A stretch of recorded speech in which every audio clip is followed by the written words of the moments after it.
مرحبا بك معنا مجددا. Hello everyone. في هذا الفيديو سنرى كيف نستعمل الفاصلة العليا وحرف الأس للتعبير عن: أولا، ملكية الاشخاص أو الحيوانات لأشياء مادية كانت أو معنوية. سيارة جون. John's car. سيارة جون من طراز مرسيدس. John's car is a Mercedes. فكرة زوجي. My husband's idea. إنها فكرة زوجي. It's my husband's idea. آراء الناس. People's opinions. هل آراء الناس مهمة؟ Are people's opinions important? طوق كلبي. My dog's collar. طوق كلبي بني. My dog's collar is brown. ثانياً، تستعمل لنسب الاشخاص إلى بعضهم البعض سواء كانت العلاقة شخصية أم مهنية. أولاد كارلا. Carla's children. أولاد كارلا في المدرسة. Carla's children are at school. رئيس توم. Tom's boss. رئيس توم صارم جدا. Tom's boss is very strict. ثالثاً، لنسب أماكن، أشياء أو أشخاص إلى أماكن معينة. لنرى أمثلة عن ذلك. عاصمة فرنسا. France's capital city. باريس هي عاصمة فرنسا. Paris is France's capital city. رئيس وزراء إيطاليا. Italy's prime minister. هذا رئيس وزراء إيطاليا. This is Italy's prime minister. سياسة المتحف. The museum's policy. إنها سياسة المتحف. It's the museum's policy.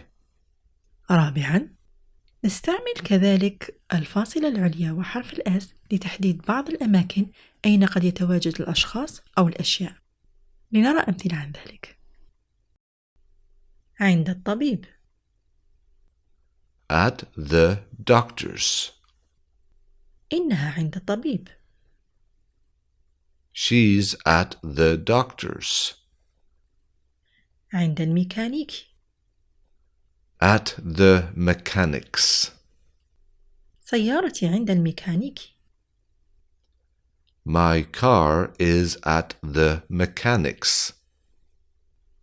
ستتساءل وتقول: لماذا نضع هذه الفاصلة وحرف الأس في هذه الحالات ولا نضعها في حالات أخرى مثل في المستشفى؟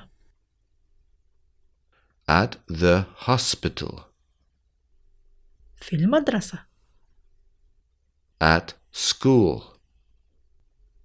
في المكتبة. At the library. السبب هو أن الأصل في قول At the mechanics.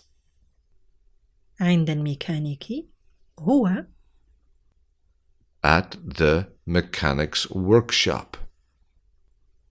في ورشة الميكانيكي.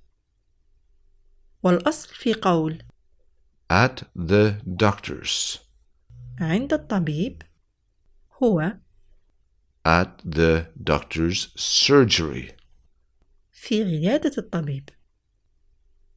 لكن اعتاد المتحدثون الأصليون للغة الإنجليزية عدم ذكر هذه الكلمات والاكتفاء بذكر حرف الأس، وأصبح معنى الكلمات المحذوفة ضمني. وهذا يحدث كذلك عند التحدث عن كون الأشخاص أو الأشياء بمنزل أحدهم. لنرى أمثلة عن ذلك. أنا في منزل تيم. I'm at Tim's. إنهم في منزل أختي. They are at my sister's. دعونا نلتقي في منزل دونا. Let's meet at Donna's. تركت دراجتي في منزل أخي. I left my bike at my brother's. خامساً، للتحدث عن الوقت. جريدة البارحة. Yesterday's newspaper. أنا أبحث عن جريدة البارحة. I'm looking for yesterday's newspaper. اجتماع الاثنين المقبل. Next Monday's meeting. يجب أن ألغي اجتماع الاثنين المقبل. I have to cancel next Monday's meeting. إشعار مدته شهر. A month's notice. منحنا إشعار مدته شهر. He gave us a month's notice.